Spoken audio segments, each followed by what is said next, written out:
निवेदिता। कहा जाता है जब युद्ध होता है तो इसमें लड़ाई कई स्तरों पर होती है, जैसे कि पानी, जमीन, हवा के साथ ही साथ राजनीतिक, कूटनीतिक, आर्थिक स्तरों पर भी नुकसान पहुंचाने की कोशिश की जाती है।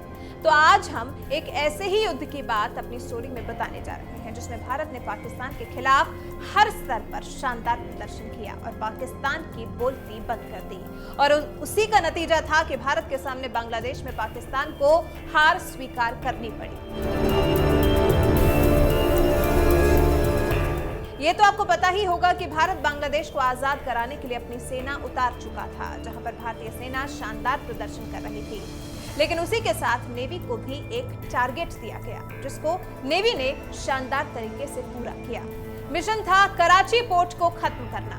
युद्ध तो 3 दिसंबर 1971 को शुरू हो गया। उसके अगले दिन इंडियन नेवी ने 4 दिसंबर को पाकिस्तान की नेवी पर पहला हमला बोला। हुआ ये कि युद्ध शुरू होने से पहले अक्टूबर 1971 में उस समय के नेवी प्रमुख एडमिरल एसएम नंदा प्रधानमंत्री इंदिरा गांधी से मिलने गए और इंदिरा गांधी से पूछा, अगर हम कराची पर हमला करें तो क्या इससे सरकार को राजनीतिक रूप से कोई आपत्ति हो सकती है?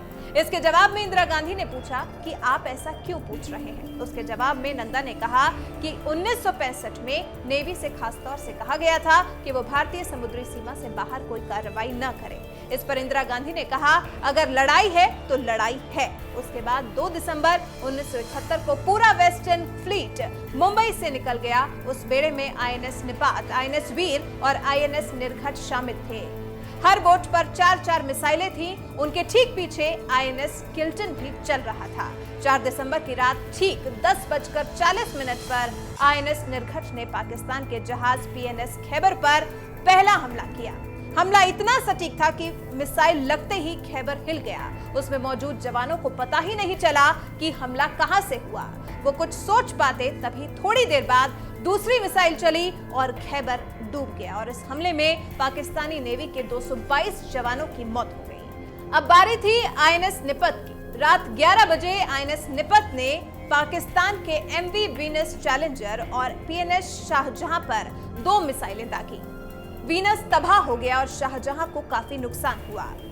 निपत निर्घट के हमले के बाद अब तीसरे हमले के लिए आईएनएस वीर की बारी थी। रात 11:20 पर वीर ने पीएनएस मुहाफिज पर मिसाइल से हमला किया। वीर का हमला इतना सटीक था कि मुहाफिज तुरंत डूब गया और इसमें मौजूद 33 जवानों की मौत हो गई। इसी बीच आईएनएस निपत कराची पोर्ट की तरफ बढ़ता गया। कराची पोर्ट पाकिस्तान के लिहाज से बहुत खास था, क्योंकि इसके एक तरफ पाकिस्तानी नेवी का हेडक्वार्टर था और दूसरी तरफ पाक का तेल भंडार।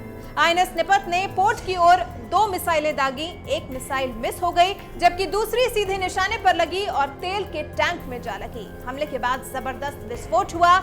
लेखकों और चश्मदीदों की माने तो विस्फोट इतना जबरदस्त था कि आग की लपटों को 60 किलोमीटर की दूरी से भी देखा गया था। यहाँ एक जानकारी आपको देते चलें कि ये पूरा ऑपरेशन 5 दिन तक चला। नेवी ने इस ऑपरेशन का नाम ऑपरेशन ट्राइडेंट दिया।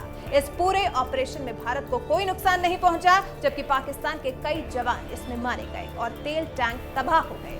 4 दिसंबर को शुरू हुए इस ऑपरेशन की वजह से ही हर साल 4 दिसंबर को नेवी डे मनाया जाता है। तो अब आप समझ चुके होंगे कि भारतीय नेवी ने कैसे कराची पोर्ट को तबाह किया और पाकिस्तान देखता रह गया।